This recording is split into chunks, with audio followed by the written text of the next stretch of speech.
Alright guys, it's Charlie Tango 1994 back with another YouTube video. After a longer than expected absence, I was pleased to be off to this year's Charlie Tango event in North Yorkshire. Last year I'd planned to travel up on my trusty Vespa PX150, which sadly conked out on me after a few hours on the motorway, leaving me stranded and in need of an expensive ride back to my home QTH by a nice man in a van. So sadly I didn't make the first of the Yorkshire Bashes, which has now replaced the annual Buxton Bash, organised by the Charlie Tango radio group. After almost 6 hours of travelling, I finally made it to the event, having spotted the Charlie Tango banners over the gate to the field as I arrived. Beyond that was going to be my home for the weekend.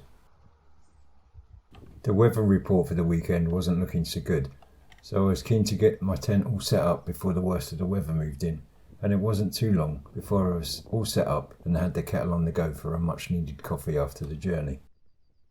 Because I had to cram everything I needed into a rucksack, I'd opted to keep things pretty minimal, foregoing the usual camp bed and extras I'd normally bring up with me when I'm travelling by car, for just an inflatable sleeping mat and a sleeping bag. As the site chosen for the club activation was no more than a field, and was in fact a working farm, including livestock, all kinds of extra work was needed to set up the event. This included putting up the main marquee, hiring a portaloo for the event, and since the field was off-grid, all of the power provided for the radios, the lighting, and the opportunity for folk to charge their various devices and power packs over the weekend was provided by a portable petrol generator. An added bonus for those staying for the whole weekend was the availability of hot shower facilities, which was housed in a converted garden shed. It proved to be a popular choice for those who were camping for the weekend.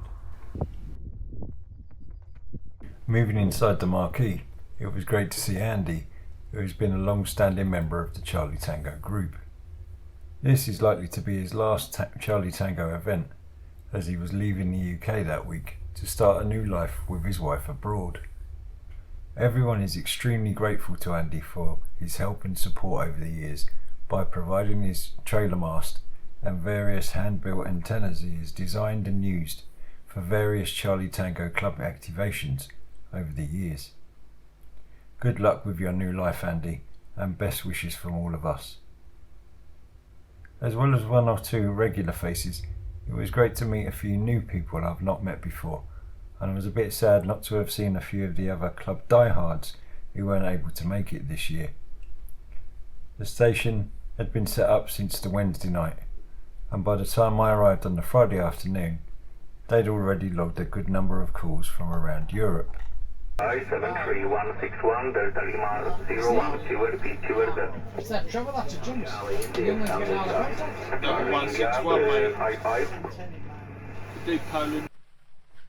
There was a change to the radios this year, with one of the event organisers donating his Yaesu 991 and Icon 9700 for use. The Icon was set up to work with the satellite equipment, and the Yaesu a new antenna built for the event. This year the station was running a 4-element cubicle quad, which is in vertical and horizontal polarisation.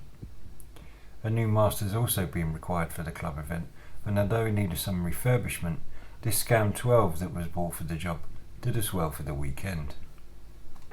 As the evening drew in, we started to hear stations coming in from South America, and when we were able to get back to them, we added them to the log.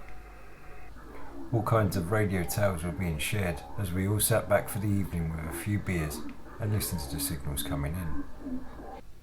It got quite a bit colder, and it was time to light up the fire pit, and all of us had a jolly old time toasting marshmallows round the fire.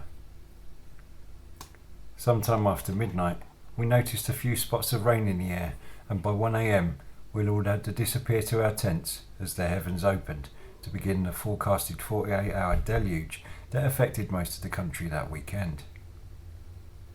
After a comfortable but rainy night under canvas, the day dawned with yet more rain, but from inside my cosy tent I was still able to fire up the stove and get the kettle on the go for my morning coffee before I emerged out under rain-filled skies.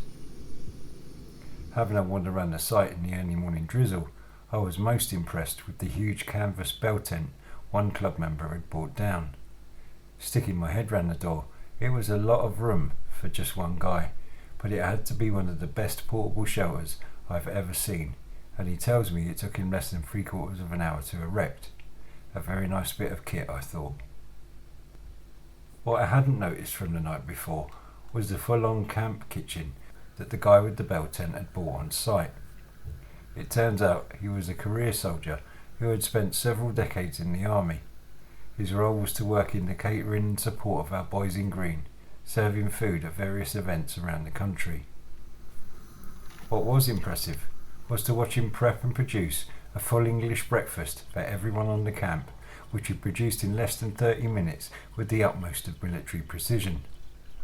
Made all the more impressive that he did so in the middle of a field, in the rain, without the need for running water or electricity, and the food was delivered hot, tasted amazing, and was included in the price of the weekend. We had him to thank for all of the food on offer over the weekend. It's great to be at an event that included full catering.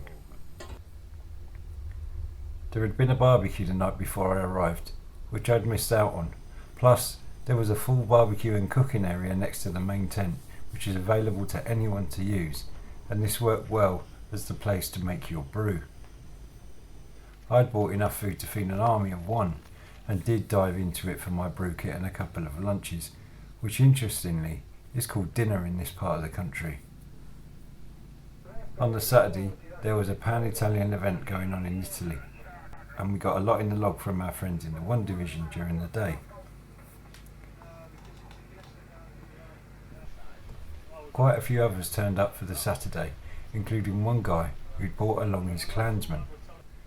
When learning it was complete and in good working order, it didn't take much persuasion to connect it to the event antenna and see what we could hear.